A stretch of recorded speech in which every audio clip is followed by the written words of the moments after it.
Welcome to Building Passive Income, the podcast for professionals, entrepreneurs, and investors who want to build wealth, diversify beyond Wall Street, and create financial freedom through passive commercial real estate investing. Your host is Wayne Courreges III, a seasoned investor and founder of CREI Partners, a leading commercial real estate investment company. He spent nearly 2 decades navigating and educating others on the power of commercial real estate, from multifamily to storage to retail. Each episode is under 15 minutes, intentionally short, easy to understand, and packed with insights that help you grow your income and protect your capital without becoming a landlord or sacrificing your time. If you're ready to learn fast and invest smarter, you're in the right place. Let's get started. Welcome back to the Building Passive Income podcast. I'm your host, Wayne Courreges III. I'm excited today to talk to you about active investing. It's not active investing in the sense that you have a portfolio of real estate and you're looking to diversify. It's more so of being the one who's sourcing deals, getting deals under contract, doing the due diligence, raising capital or bringing your own funds, getting to closing, signing on the loan, taking all the risks or taking a lot of that risk from a loan side, and then going into operating the asset, dealing with tenant issues, dealing with management issues, dealing with maintenance, dealing with things that are out of your control, whether it's a busted pipe or a weather event. And then you're trying to have a smooth landing year 3, year 4, year 5, where you're exceeding or hitting the returns that you had initially underwrote. That's a lot of work. And not everybody's excited to do that. But to do this, like if you're learning about passive investing, the last episode talked about what a passive investor is, right? And a lot of that work for a passive investor is done up front, evaluating the deal and all that. And we're going to go, I mentioned that before, we're going to go through all that. But you have to understand, similar to what the last podcast was like, are you active or passive? And if you're unsure, the purpose of this episode is really to go through the steps of what an active investor does. And if that is even something you're interested in doing. And if not, great. You're in the right place. This passive investor podcast will educate you, and we're going to go diving into through the next episodes of the passive investor process and evaluating and making decisions that works best for you. But let's go back to an active investor. So as y'all know, I'm an active investor. That's what I've been doing for 17 plus years. And it's what I know and what I love doing. I wouldn't want to do anything else. If someone asked me, and someone has asked me, like, if you had a limited amount of money in the world, what would you be doing? And I would still be buying and operating real estate, right? But with that, when you are on the active side, it's your responsibility to build a lot of relationships with brokers. It's your responsibility to go out and maybe source off-market deals. There's a lot of work to even just to get one deal that pencils out, because you're underwriting many properties to get one potential. And then that one potential, you then have to negotiate the contract. You have to come up with terms of course, the price, but also the earnest money that you're having to put into the table. And then once you get the deal under contract, you get that earnest money, typically 1% of purchase price on the commercial side. So if it's an $11 million deal, it's 110,000, earnest, or 100,000, so, 10,000 or a $10 million deal, say it's 100,000. So there's quite a bit of upfront capital just day one.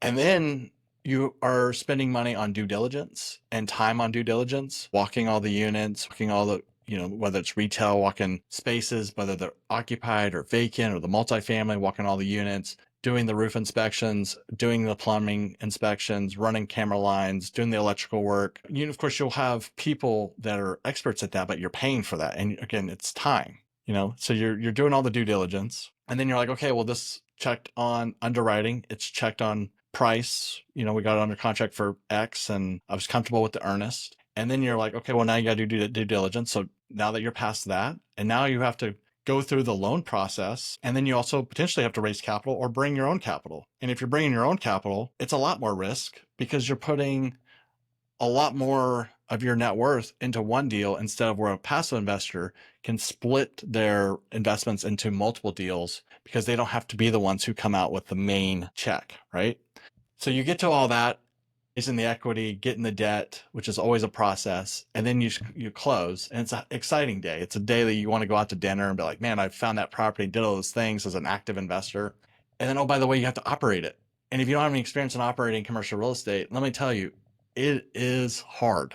It is days where you feel like you've been kicked and days where you're on a high. It's just a roller coaster. And one of the things that I know I've proven to myself and our team, but I see it in some others, and I see it I don't see it in some places too, where that grit of every day going in and showing up and being consistent, leading the on-site teams, like that is a lot of work. And then you have to deal with things that, are out of your control.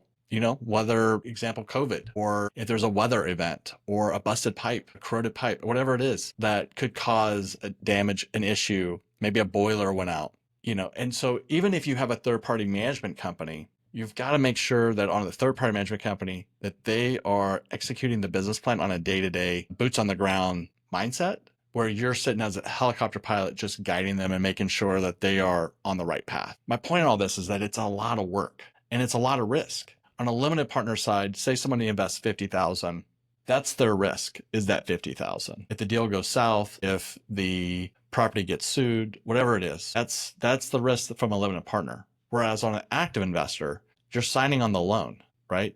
Even if it's a non-recourse or recourse loan, you're still signing on the loan. There's still potential risk just on that piece. And so on top of that, you have all these other investors potentially, unless you're the sole investor, that your fiduciary and responsibility is to take care of their investment. That is something I hold very true to me. And something every day we're in the office and we're working hard because we have a fiduciary responsibility to pay back and give returns to those investors who trusted us with their capital. So from a passive investor side, again, we've already talked about the differences, but if you're still on the fence of like, what do you want to do? Whether you want to go active or whether you want to go passive, is this what based on what we're talking about here, from finding a property or sourcing a property, getting a property under contract, going through due diligence, going through the equity debt raise or the capital stack, then closing, and then having to execute the property, do the investor communications, make investors happy, make the property residents or the tenants happy, et cetera, so they can refer people that they stay in the property.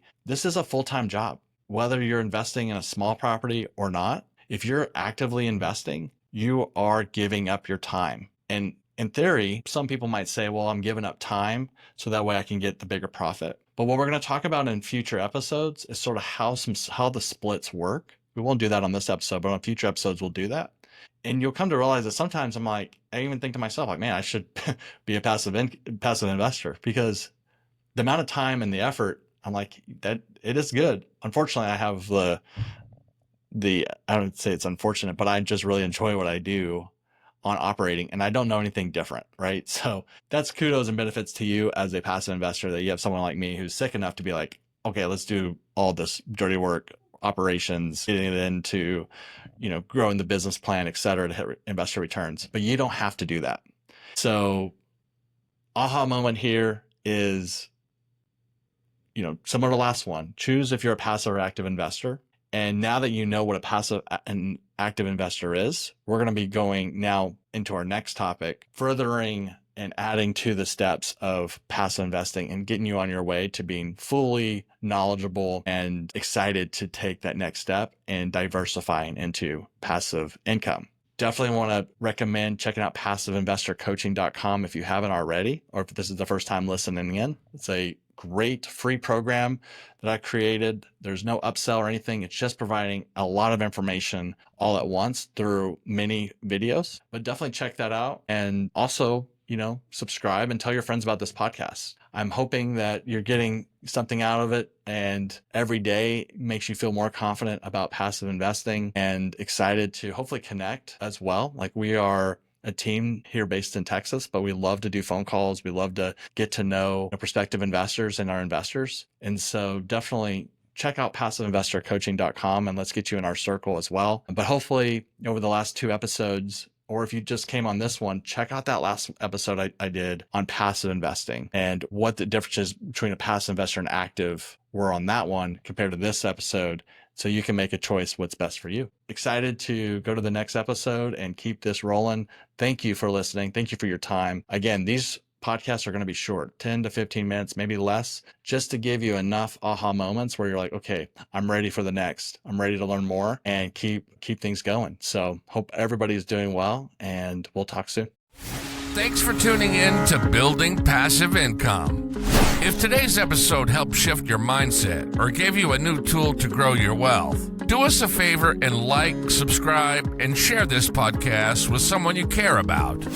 Want to go deeper? Join our free passive investor coaching program at passiveinvestorcoaching.com. It's the perfect next step to start building wealth through commercial real estate the right way. Remember, financial freedom isn't a dream. It's a decision, and it starts with building passive income. We'll see you in the next episode.